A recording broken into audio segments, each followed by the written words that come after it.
daan sa kaligtasan. At sinabi ni Jesus, "Ako ang daan, ang katotohanan, at ang buhay." Ating pag-aralan at ating pakinggan ang mga pabalita ng ating Diyos na dakila patungkol sa ating tunay na kaligtasan.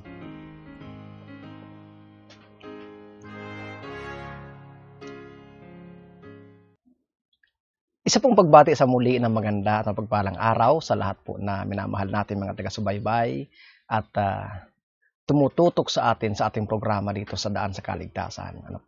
Nagpapasalamat po kami sa inyong patuloy na pagtangkilik ng ating programa. At sa katunayan po, ito po ang huling topic na ating pag-aaralan dito sa ikatatlong series na ito po. At sana po ay inyo kaming samahan muli sa loob ng ilang minuto upang tayo pong muli ay mag-aral ng mga katotohanan na may kinalaman pa rin po dito sa pagde-develop ng karakter na madadala natin doon sa kaharian ng langit at aaprubahan ng ating Panginoon. Subalit bago po tayo magpatuloy sa ating pag-aaral, tayo muli ay sumandaling manalangin. Ama naming banal na makapangyarihan ka po sa lahat. Nagpapasalamat po kami dahil sa inyo kaming sinamahan sa mga nakalipas na panahon na kami po ay nakapag-aral at nakita namin ang iyong kabutihan, ang iyong pagliligtas, ang iyong katuwiran na inyong inihayag sa aming Panginoong Hesus na nagligtas sa amin sa dakilang kapahamakan at kamatayan. At narito, Panginoon, sa oras na ito kami po ay magpatuloy sa pag-aaral. Kami inyong muling samahan at patnubayan, bigyan ng karunungan at ang Banal na Espiritu ang gumabay sa amin. Maraming pong salamat sa lahat, sa matamis na pangalan ni Jesus. Amen. Sa pagkakataon pong ito, mga minamahal, para sa ating huling topiko na ating pag-aaralan, ito po ay pinamagatan nating The Righteousness of God in Him. Ang katuwiran ng Panginoon sa Kanya. Na kung saan ito po ay tumutukoy, walang iba sa atin pa ring Panginoong Hesus. Nang sabi nga ng Roma, ang katuwiran ng Ama ay nahayag sa Kanyang anak na si Kristo. Na naging author ng ating katubusan. Ibig sabihin, ang location ng ating katubusan ay wala sa atin. Sapagkat sa mga nakalipas nating pag-aaral, nakita natin na wala tayong katuwiran na sasapat para doon. Maliban po sa katuwiran ng Panginoong Hesus na inimpute sa atin upang tayo ay maging katanggap-tanggap, maaring ganap, at makita sa atin ang katuwiran niya na tayo ay maging karapat-dapat na humarap sa ating Ama. At nakita natin yan sa katunayan, inihayag sa atin ang pagliligtas na hindi natin matatanggihan. Ang kabutihan ng ating Panginoon. Kung kaya nga, mga minamahal, sa atin pong mga segment dito sa prophetic insights, sinasabi ko po na hindi dapat maging motivating factor natin na tayo ay magbabago dahil natatakot tayo sa nangyayari. Tayo ay susuko sa Panginoon dahil natatakot tayo sa nangyayari at baka maging huli na sa atin ang lahat. Hindi po, mga minamahal. Kundi ang kailangang motivating factor natin, mga minamahal, ay walang iba kundi ang biyaya ng Panginoon na nagliligtas sa atin. Ang kanyang katuwiran na ibinabalot sa atin, ang kanyang kapangyarihan na nagliligtas sa atin sa lahat ng ating mga kasalanan, mga minamahal. Ongoing man, o yung tinatawag natin sa ating nakaraang pag-aaral na mga kasalanan that caught us off guard, mga minamahal, ay kaya tayong iligtas ng Panginoon sapagkat ang pangako niya, to Him that can save us to the uttermost, kaya niyang gawin yan. Kung kaya, yun dapat ang ating maging motivating factor na tayo ay sumuko sa Panginoon, tayo ay magpailalim sa Kanyang Lordship sapagkat ang Kanyang biyaya ay napakadakila. Ang Kanyang pag-ibig ay ganun na lamang, mga minamahal, na tayo ay gusto niyang banalin upang dalhin sa Kanyang kaharian. Sabi ng inspiration ng Testimonies Volume 6, page 59, Christ revealed an infinite perfect character.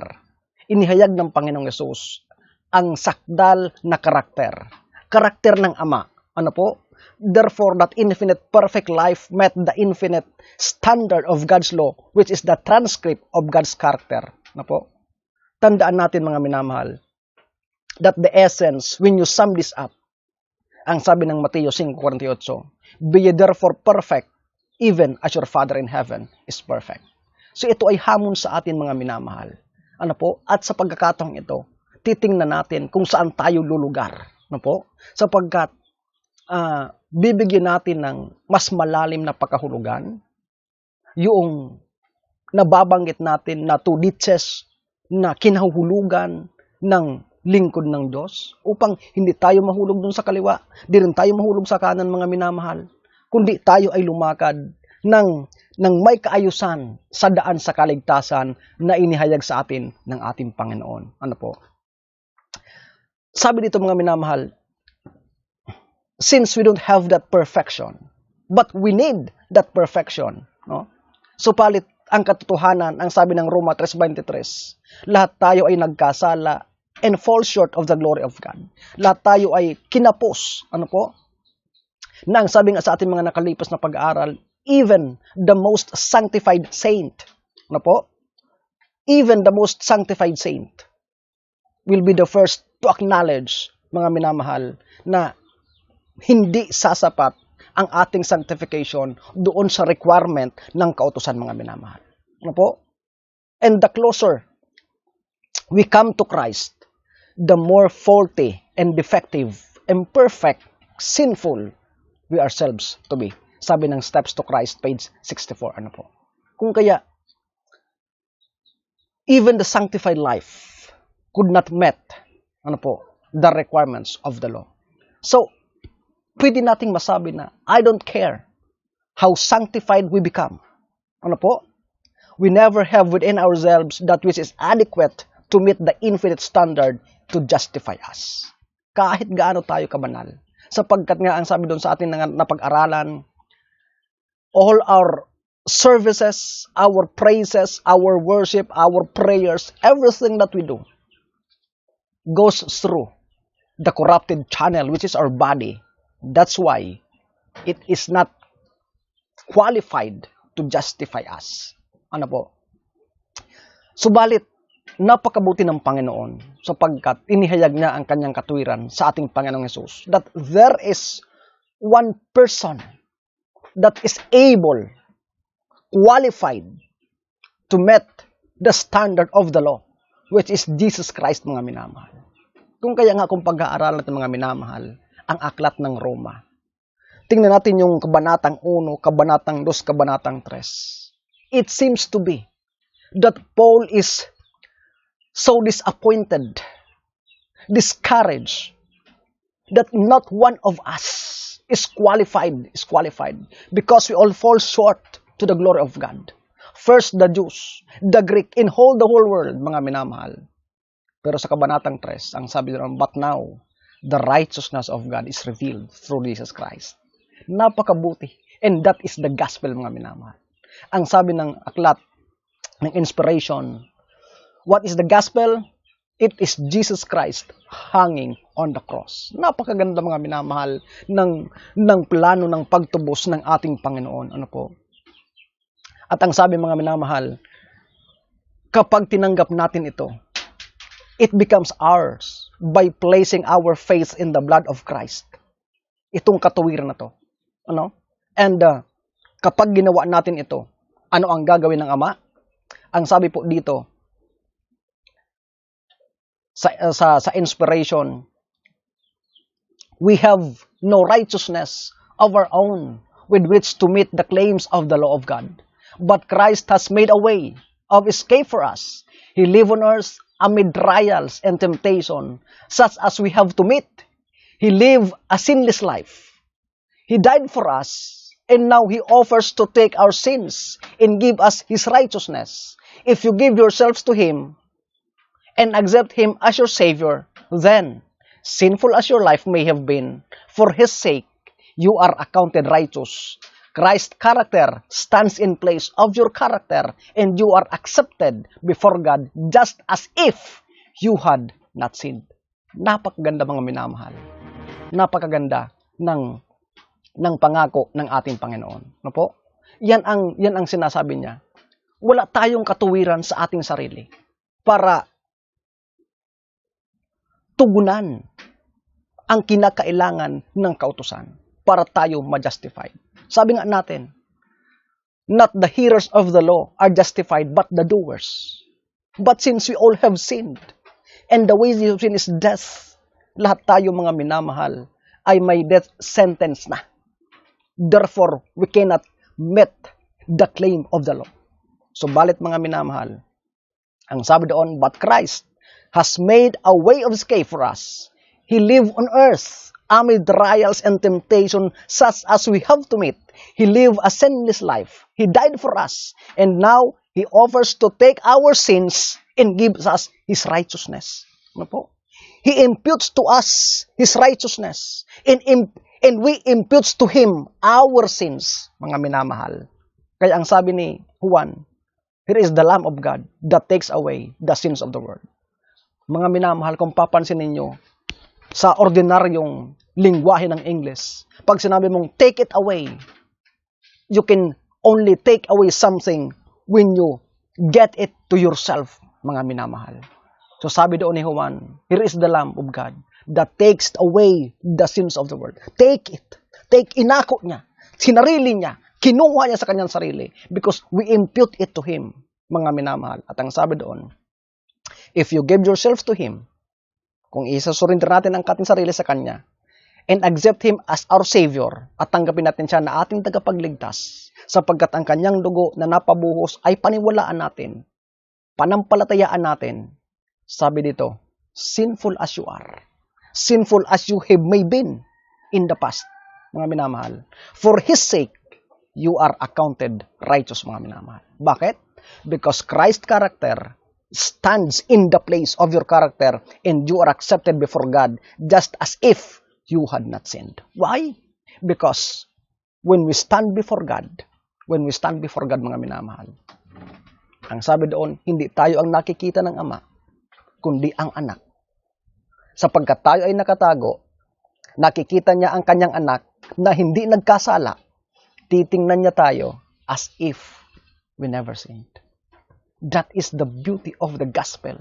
That is the beauty of the salvation of Jesus Christ and the Father na binigay sa atin, mga minamahal, na hindi dapat nating tanggihan, kundi ating tanggapin na may pagpapasalamat, mga minamahal.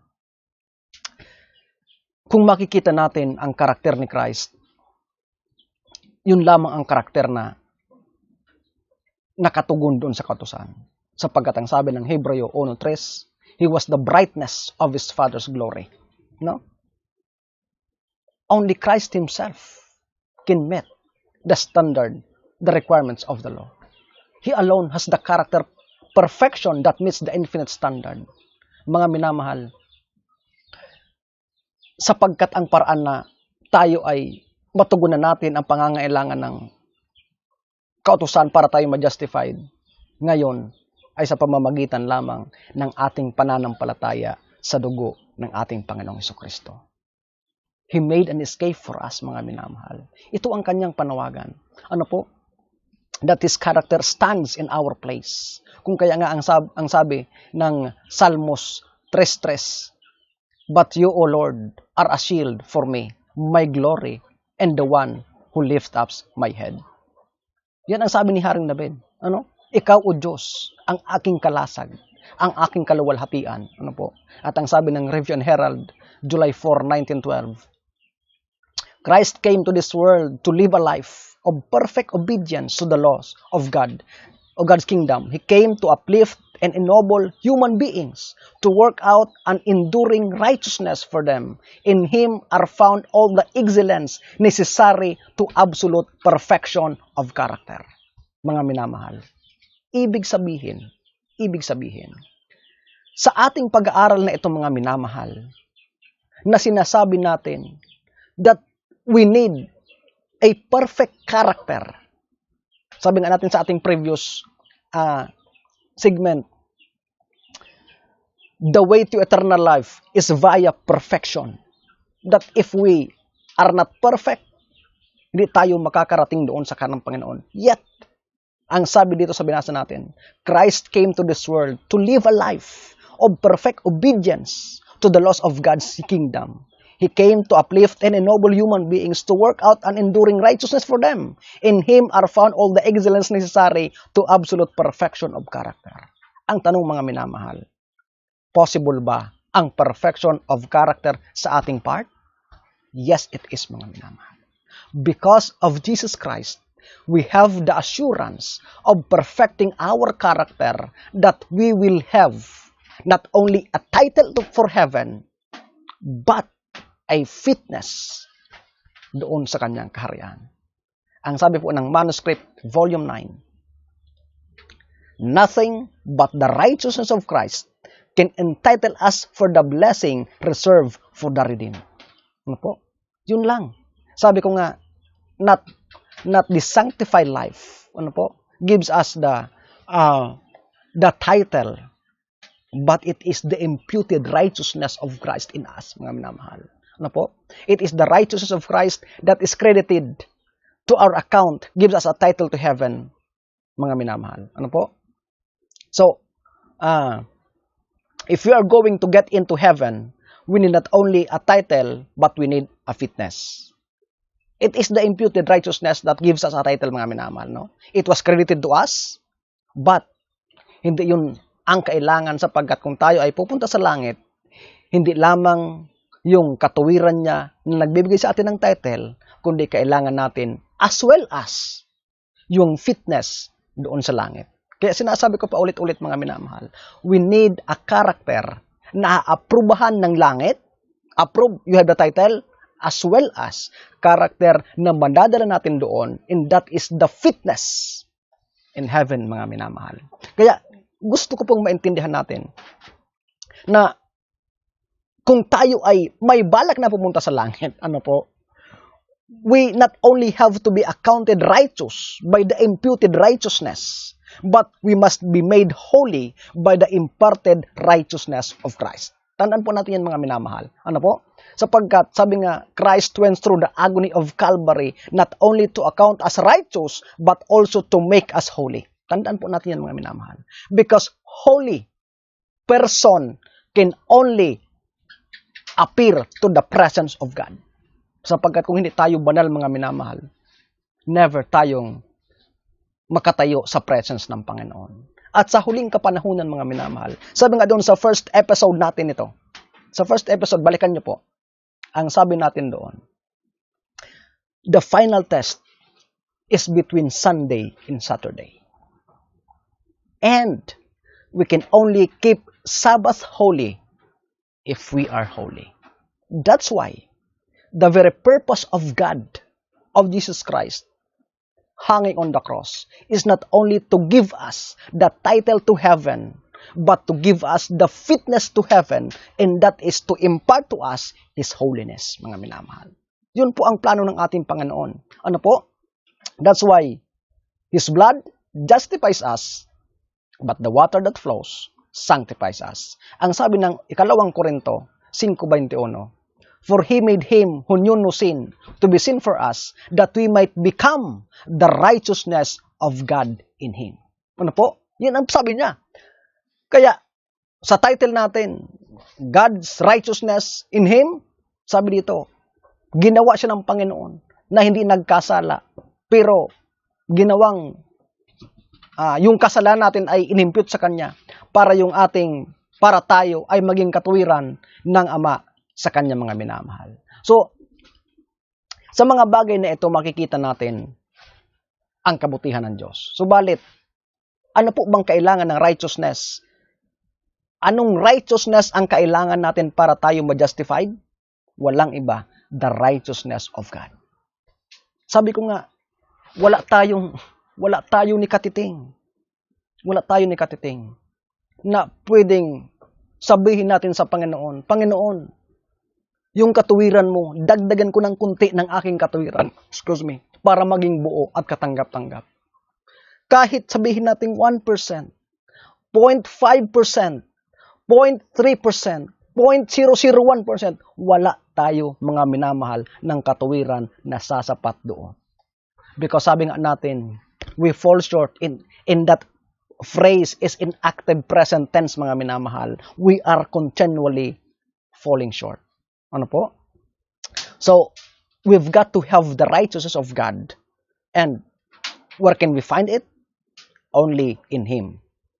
Na, sabi nasa natin, He made Him who knew no sin to be sin for us, that we might become the righteousness of God in Him. Ang sabi mga minamahal ng selected messages, ang sabi dito, by His perfect obedience, He has satisfied the claims of the law. Ano po? Perfect obedience. Sapagkat wala tayong perfect obedience that could satisfy the claims of the law. Only Jesus Christ. And my only hope is found in looking to Him as my substitute and surety who obeyed the law perfectly for me. Ano po? Yun ang katirang kasiguruhan lang. Yun ang ating kasiguruhan, walang iba. Ano po? Yun ang ating kasiguruhan. Yung kanyang perfect obedience, mga minamahal, walang iba. Yun ang ating kasiguruhan. Ano po? Na masusumpungan lamang sa Kanya bilang ating substitute, bilang ating pag-asa, mga minamahal. By faith in His merits, I am free from the condemnation of the law. He clothes me with His righteousness, which answers all the demands of the law. I am complete in Him who brings in everlasting righteousness. Napakaganda, mga minamahal, ng mga katagang ito. Nagbibigay sa atin ng pag-asa. Ano? Na hindi man natin na-meet ang requirements of the law, but because of Jesus Christ who met it for us, no? It is our surety. May kasiguruhan na tayo, mga minamahal. Pwede nang sabihin natin, wow, what a powerful gospel truth, mga minamahal. Powerfully stated, ano po, na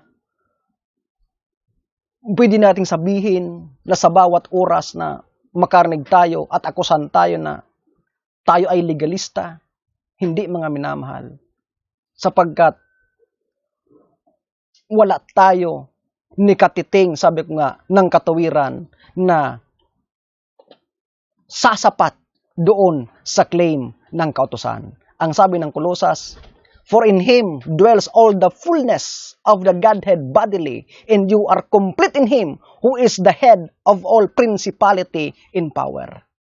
Nakita niyo po ang kabutihan sa atin ng Panginoon, that we are complete in Him, mga minamahal. We have the righteousness of God because all the fullness of Godhead dwelt in Him. Ano po? How? Bodily. And we are complete in Him, that if we are in Christ, then Christ must also be in us. Yun ang kondisyon, mga minamahal. Kung gusto natin maging sakdal sa harapan ng Ama, magpasakop tayo sa Panginoon, ilag natin ang ating buhay sa Kanya, at kailangan din siya ay nasa atin, mga minamahal. Ano po? Sapagkat it is impossible for us to be by faith in Christ unless we also allow Christ by faith to be in us. Ano po? Imposible na ma-impute sa atin ang kanyang katuwiran at tayo sumakanya kapag hindi siya nasa atin, mga minamahal. In Christ, we are justified. Christ in me, we are sanctified, mga minamahal. Sa katuwiran ni Kristo, we are justified, but His presence makes us sanctified, mga minamahal. Ano po? Kaya nga, ang sabi dito, if you give yourself to Him and accept Him as your Savior, then, sinful as your life may have been, for His sake, you are accounted righteous. Christ's character stand in place of your character, and you are accepted before God just as if you have not sinned, mga minamahal. So, yan ang pangako sa atin ng ating Panginoon. Ano po? So, through Jesus Christ, Jesus Christ is, masasabi natin, He is interested not only in changing our legal standing, but He is interested also in changing our moral state. Yung legal standing natin, mga minamahal, yun ang tayo natin sa harap ng Panginoong Hesus, Panginoong Ama. That we are unrighteous and our righteousness is as filthy as rags, but Christ's righteousness imputed to us makes us righteous in Him, that we are standing legally righteous, mga minamahal. But it doesn't change our moral state.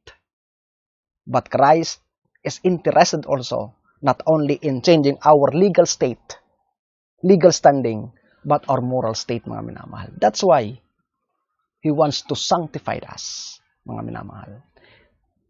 He is not only interested in accounting us righteous, but making us holy, mga minamahal. Sapagkat gusto niya na hindi lang tayo magkaroon ng title sa langit, kundi gusto niyang dalhin tayo sa langit, subalit hindi tayo makakapunta sa langit, maliban na tayong banal, sapagkat makukonsume tayo ng kabanalan ng Ama at ng kaluwalhatian ng mga nandoon, mga minamahal. That's why God is interested to help us this fitness for heaven, mga minamahal. Kung kaya nga ang sabi ng Steps to Christ, more than this, Christ changes the heart. Diba? So yan ang kabutihan ng ating Panginoon. Mayroong, sabi nga sa Mateo 7:14, mayroong makipot na daan na papuntang kaharian. Subalit sabi ko kanina, maraming hindi nakakakuha dito at nahuhulog doon sa two ditches, left and right, na marami sa atin, mga minamahal. Ngayon, sabi ko gusto ko itong pag-aralan at pag-aralan natin upang hindi tayo mahulog dito. Kung sakaling nahulog man tayo, ay makabalik tayo doon sa narrow path. Laging malino na sa atin itong narrow path na ito. That our righteousness is only through Him. Our fitness and our title for heaven is only because of Jesus Christ. Ngayon, ano po itong two ditches na sinasabi ko sa inyo? Ito po ang una, yung tinatawag na radical right o yung tinatawag na legalism. At yung isa naman, yung tinatawag nating liberal left, which is tinatawag na antinomianism. From the word anti, simply means, prefix means against. Nomos, Greek word for law. Ibig sabihin, this antinomianist are those who are simply against the law. Ito namang legalist are so engrossed in obeying the law, thinking that they can add the righteousness of Christ through their effort, mga minamahal. So, antinomianism basically teaches that Christ did away with the law at the cross, and we are no longer have to be concerned about obedience because the law is history. It goes very closely with once saved, always saved. Ito yung mga antinomianist. Ito yung mga tao na gusto nila ng mababaw na paglilingkod. Ang bottom line, these are the people who wants to get to heaven without obedience. Ito yung mga antinomianist. Gusto nilang makarating sa langit, pero ayaw nilang sumunod. Sapagkat sabi ko nga sa ating nakalipas na pag-aaral, ito yung mga tao na nag-iisip na wala naman pala akong katuwiran na sasapat sa kautusan, hindi ko naman magkailangang masapatan ito, so therefore, Diyos na lang ang bahala. So kung anong ginagawa ko, marahil sapat na to. So ito yung kaisipan nitong mga antinomianist. Pero sabi nga natin, sa ating nakaraang pag-aaral, ang sabi ng inspiration, God do not accept willfully imperfect service. So walang lulusutan ang antinomianist. Ano naman itong legalism?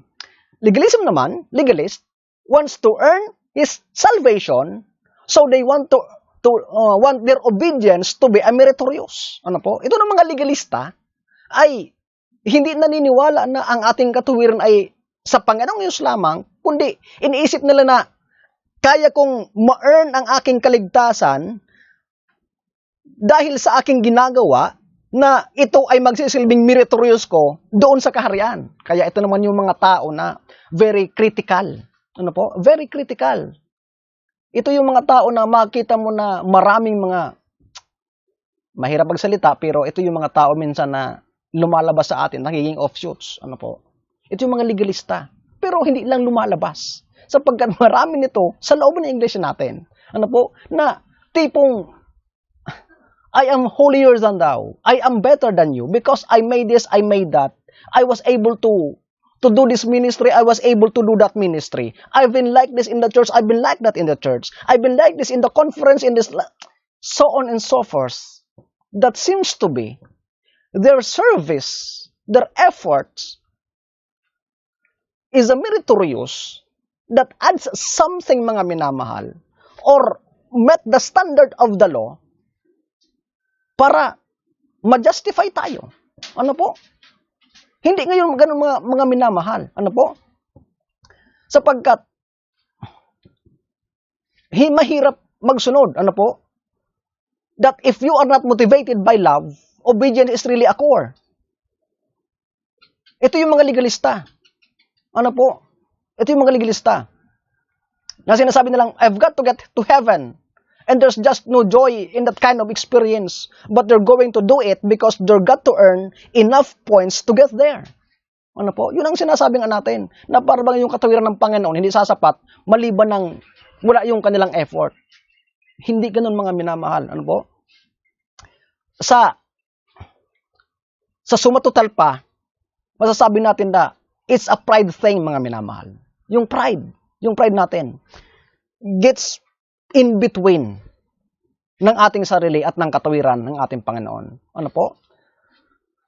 Bottom line, the legalist wants to get to heaven by their obedience. Ano po? Ito yung pagkakaiba nila. Yung mga antinomianist, the cheap grace, gusto nilang pumunta sa langit without the law, without the obedience. Ito namang mga legalista, they want to get to heaven by their obedience. Ano po? Hindi ko sinasabi na hindi natin kailangang sumunod. But in a right perspective, mga minamahal. Ano po?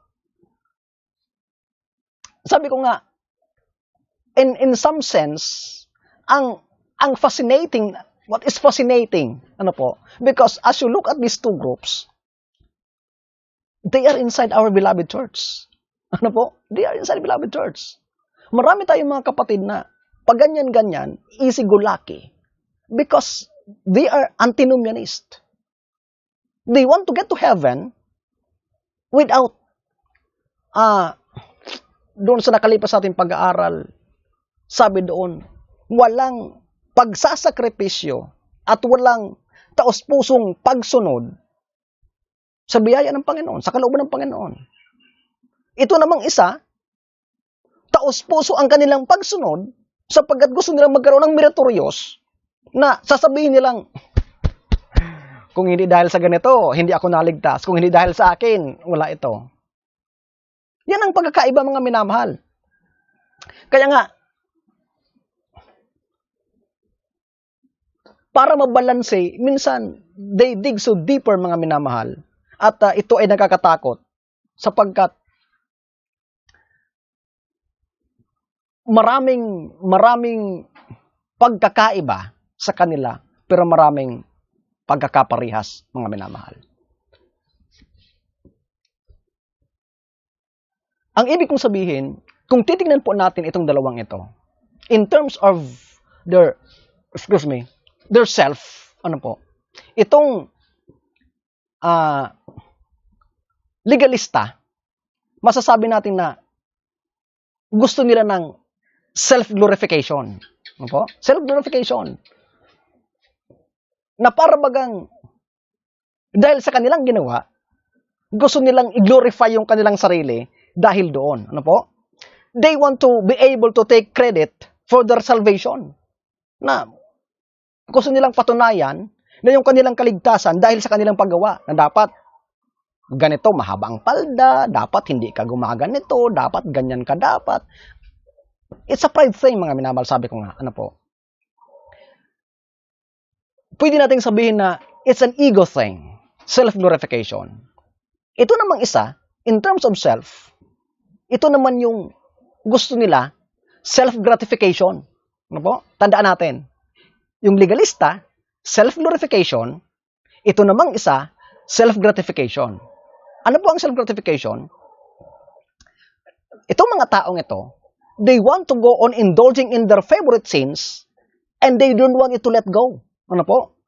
So, they invented a false gospel that allows them to think that they are saved while they go right on sinning. Kung hindi ako nagkakamali, mga minamahal, marami tayong tagapagturo ngayon na nagsasabi na, ay, pwede kang magkasala hanggang dumating si Kristo dahil babaguhin ka naman ni Kristo. Ano po? Marami nito sa atin. Kaya ito yung mga ditches na pinapaingatan sa atin ng Panginoon. Hindi ito balansyadong paglilingkod, mga minamahal. These legalists are so proud of what they do to get to heaven, and these antinomianists are proud of what they don't do to get to heaven. Yan magkakaiba nila. Yung isa, nagmamayabang sa kanilang ginawa. Yung isa naman ay nagmamayabang sa hindi nila ginawa. Ano po? So ito yung pagkakaiba nila. Ano po? And alam niyo, mga minamahal, na ang kaaway, wala siyang pakialam kahit nasaang ditch ka. Ang inaalala niya lang ay makabalik ka doon sa narrow path. Kaya nga, minamahal, itong pag-aaral natin ay binabalansin natin dahil gusto ng Panginoon na doon tayo sa narrow way. That is the balance way of life. Sapagkat ang kaaway, gusto niya mahulog ka kahit saan, wala siyang pakialam. Basta mahulog ka, whether left or right, legalista or antinomianism. Ang inaala niya lang kapag nakabalik ka sa tamang landas, sa daan sa kaligtasan. Ayaw niya yan. That's why, ginagawa niya ng paraan na mahulog ka. Sige, gumawa ka para sa kaligtasan mo. Or kaya, sige, magkasala ka lang dahil iligtas ka din naman ng Panginoon. Ano po? Kung kaya, mga minamahal, ito pong pag-aral natin ay isang panawagan sa atin na it's a high time to get out of our ditches. It's a high time para tayo ay maisalba, umalis sa ditches na ito. Marahil tayo ay legalista at itong kaisipan natin, or antinomianist, ito ang kaisipan natin, mga minamahal. Sa ating napag-aralan ay pinapakita sa atin na hindi ito ang balance way of God in getting to heaven, mga minamahal. Ano po? Our title is through His righteousness. Our fitness is through His imparted righteousness that makes us holy, mga minamahal. Ano po? Sabi dito, siguro, sa New Testament, na-encounter nyo na yung dalawang grupo sa panahon ni Kristo na tinatawag ng mga Saduceo o Sadducees at mga Pharisees, mga Pariseo. Alam niyo, mga minamahal, itong dalawang ito ang representative or perfect example nitong ditches na ito. Na yung mga Pharisee, ano po, sa panahon ni Kristo at mga Sadducees, ito yung dalawang grupo na in bitter controversy. Ano po? Ito yung old version ng legalista at antinomianista. Ano po? They are on each other's throat. Ano? Until such time na hindi sila magkasundo o nagkasundo sila sa isang kasi hindi itong Pariseo, ito yung mga legalista. Na kung titingnan natin mga minamahal, yung Torah, pag sinabing Torah, the law, sa Hudyo, yung law ay hindi lamang 10 commandments. It implies the Torah, the first 5 books of Moses. That is the law. At alam niyo po ba na itong mga Pharisee, to amplify the law, ay naglagay pa sila ng mga sub-laws para masunod nila ito kasi gusto nilang maligtas sila sa kanilang pagsunod. Ito na mga Saduceo, ito naman yung mga antinomianist. Isigulaki, pero gustong maligtas. Until such time, mga minamahal, na hindi nila mabalance ang kanilang sarili sapagkat ang narrow path ay yung nilalakaran ni Jesus. Hindi sila magkasundo sapagkat hindi nga balance. What they did is they get rid of Jesus Christ. Ano po? Pinatay nila si Jesus para lamang mabalansin nila ang kanilang mga sarili. Sapagkat si Jesus Christ is a living rebuke to the Pharisee as well as to the Sadducee. Mga minamahal, this instance is what we are seeing again inside our church. Ano po? nakikita natin uli, hindi lamang sa loob ng iglesia, but in a bigger world. Have you heard of the Roman Catholicism and the apostate Protestantism? Ano po? These two. Itong Catholic ay nagiging legalista. Kaya nga may mga certain silang ang tawag doon, finances para maligtas. Ito namang Protestant ay antinomian. Maraming, lalo itong mga born again, yung one save, always save. And the thing is, they clasp hands to get rid of the true church today. Makikita natin yan, mga minamahal. Sa panahon ni Kristo, the Pharisees and the Sadducees get rid of Jesus. Sa panahon ngayon, the Catholicism and Protestantism will get rid of the true church, mga minamahal. Sapagat ang true church is the right path, mga minamahal, na kinabibilangan ng bayan ng Diyos. Ang sabi ng faith to live by, the righteousness by which we are justified is imputed. The righteousness by which we are sanctified is imparted. The first is our title to heaven. The second is our fitness for heaven. Ano po? So, both of this, wala tayong bahagi maliban sa katuwiran ng Diyos sa Kanya.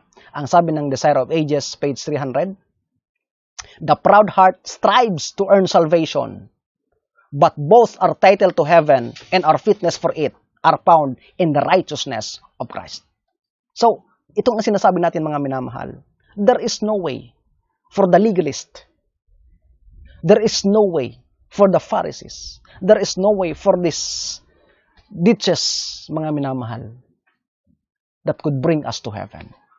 The proud heart strive to earn salvation, but both our title and our fitness are located only in the righteousness of Jesus Christ. Tandaan po natin that we must have, sabi dito, we must have the imputed righteousness of Christ, and that is our title to heaven.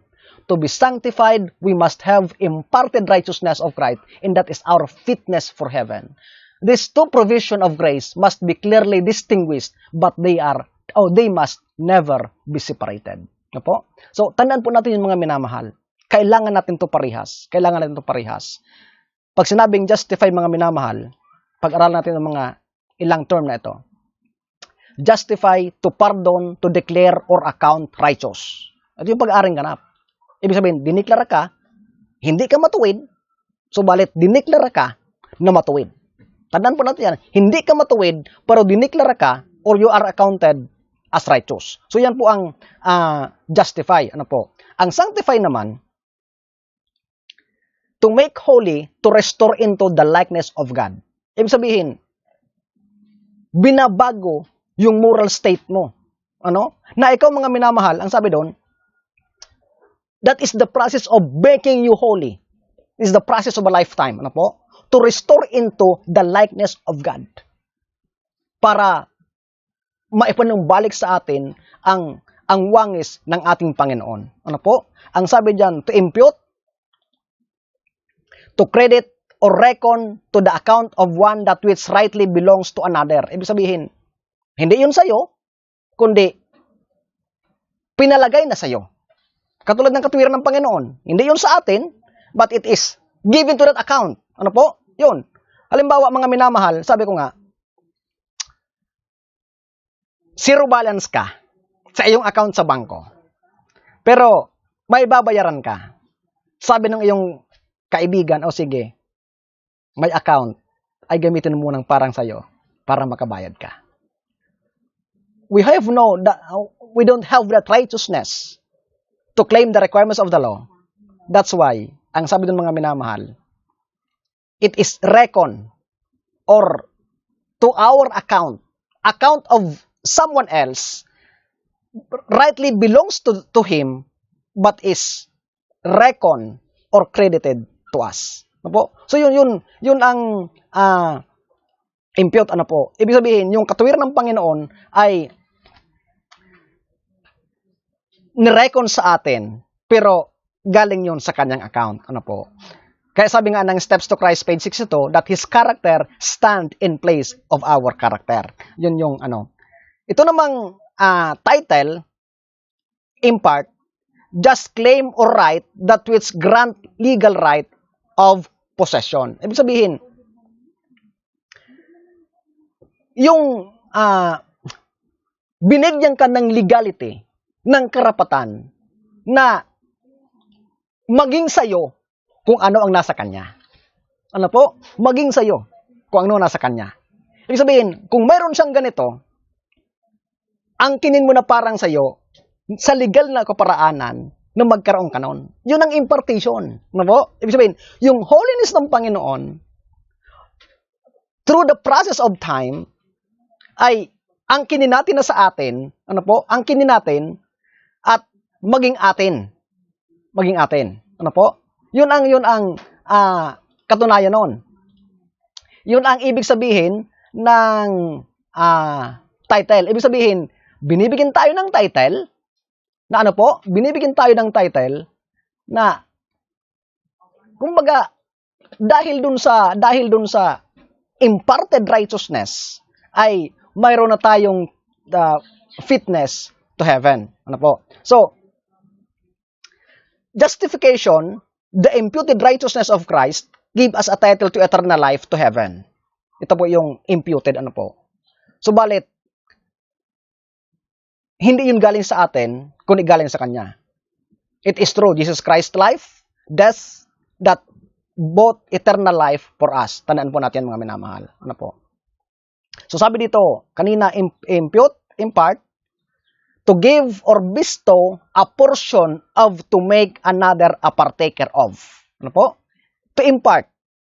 Halimbawa ako, sabihin natin na I have the qualities of being like this. Sabihin natin na generous.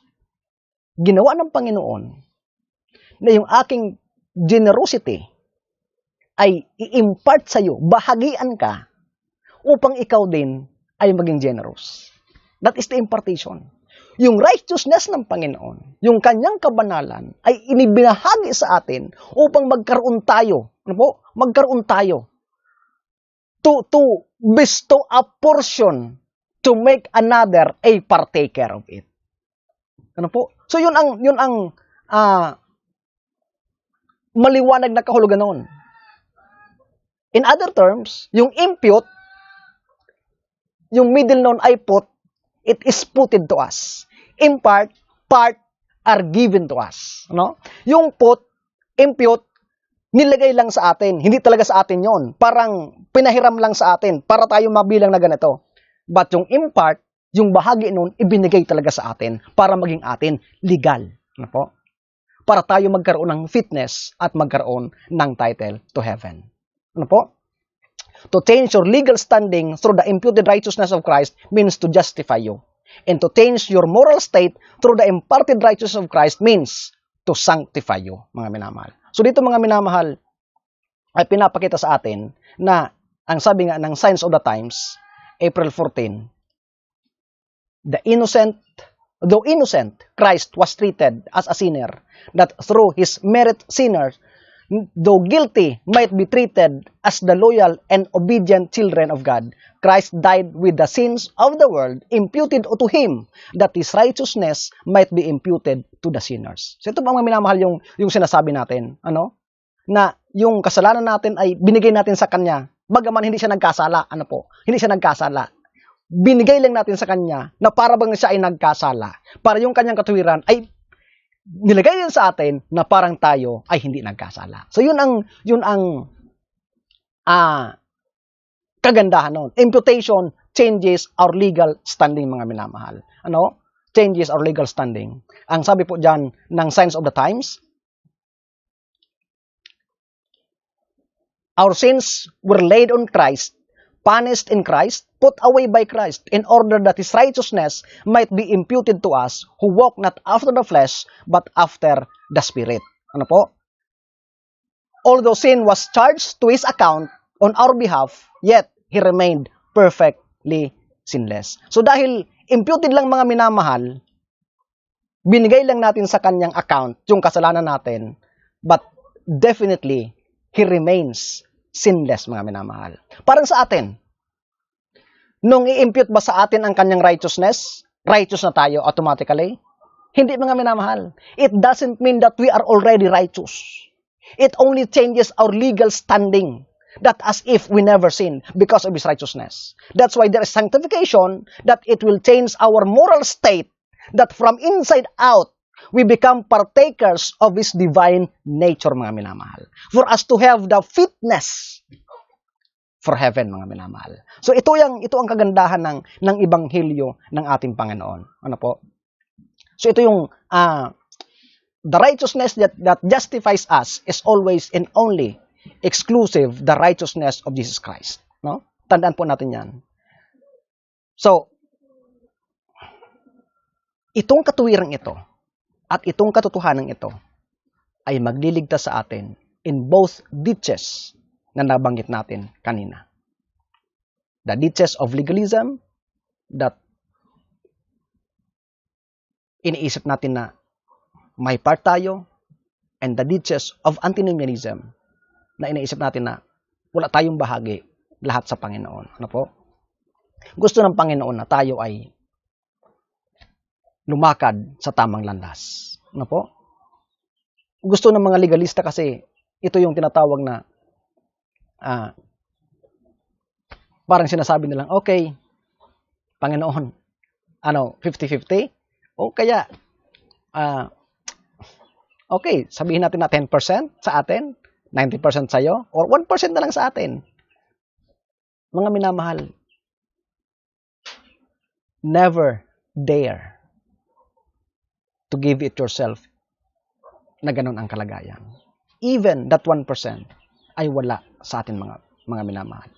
Only the righteousness of God in Him ang ating solusyon, ang ating pag-asa. Mga minamahal, gusto ng Panginoon na tayo ay patuloy na lumakad away from the two ditches, at gusto niya na lumakad tayo sa tamang narrow path, sa daan, sa kaligtasan, mga minamahal, sa tamang pagkaunawa ng ating pagliligtas. Ano po? Hindi naman dahil katuwiran ng Panginoon tayo naligtas, subalit dahil sa pananampalataya, at ang pananampalatayang yon, ang sabi nga, faith that worketh by love and purifies the soul. Yun ang balansing pananampalataya. Na dahil sa pananampalataya mo na ikaw ay hinugasan ng Panginoon, ikaw ay sumusunod sa pagpapakabanal dahil pinapatunayan mo sa iyong sarili yung declaration niya na ikaw ay banal na. Ganun yun, mga minamahal. Ano po? Na yung pananampalataya mo ay ipinaglilingkod mo sa pagmamahal mo sa Kanya at sa kapwa mo, at paglilinis mo ng iyong sarili dahil pinapatunayan mo sa iyong sarili na dinideklara mo na tunay ang pagkadeklara ng ating Panginoon na ikaw ay matuwid. Sana, mga minamahal, nakita natin, hindi man buo ang lahat ng ito sa ating mga napag-aralan, hindi man ito buo. Subalit sana po, nakakuha tayo ng kakarampot o kakaunting leksyon, katotohanan, kaalaman na dadagdag sa atin sa araw-araw ng ating pagpapakabanal, sa araw-araw na ating paglilingkod. Ano po? Dadagdag sa atin sa pag-develop natin ng karakter na aaprubahan ng langit at karakter na madadala natin doon. Ano po? Christ imputed righteousness gives us the title to heaven, and His imparted righteousness gives us the fitness for heaven. These two are inseparable, mga minamahal. Kaya, lahat ng ito, mga minamahal, ang ating title, ang ating fitness, wala sa atin. Subalit, sabi ng Roma, it is only located through Jesus Christ alone. Mga minamahal, this is now the time nang sabi sa ating napag-aralan, let us continually look unto Jesus. Because if we look unto Him, He will initiate our faith. And as we keep looking unto Him, He will finish it until dumating tayo sa punto that we are already, or we have been developed a character that is fit to face to stand before God face to face, mga minamahal. At sana yun ang maging goal natin sa araw-araw. So, panahon na para hanapin pa natin ng lubusan ang kanyang katuwiran, ang kanyang kabutihan, ang kanyang kabanalan, ang kanyang karakter, hanggang lahat ng ito ay ma-reveal sa atin. Ano po? At dumating ang punto na tayo ay maging karapat-dapat bilang bayan ng Diyos, bilang iglesia niya. Sapagkat ang sabi ng inspiration, kapag nahayag na sa iglesia niya ang kanyang karakter, panahon na para siya ay bumalik, Jesucristo, at kunin niya tayo at iuwi niya tayo doon sa langit na bayan, sa lugar na kung saan gusto niya na makasama tayo magpakailanman. Ang pagpapala nawa ng kalangitan ang sumaatin ngayon at magpakailanman.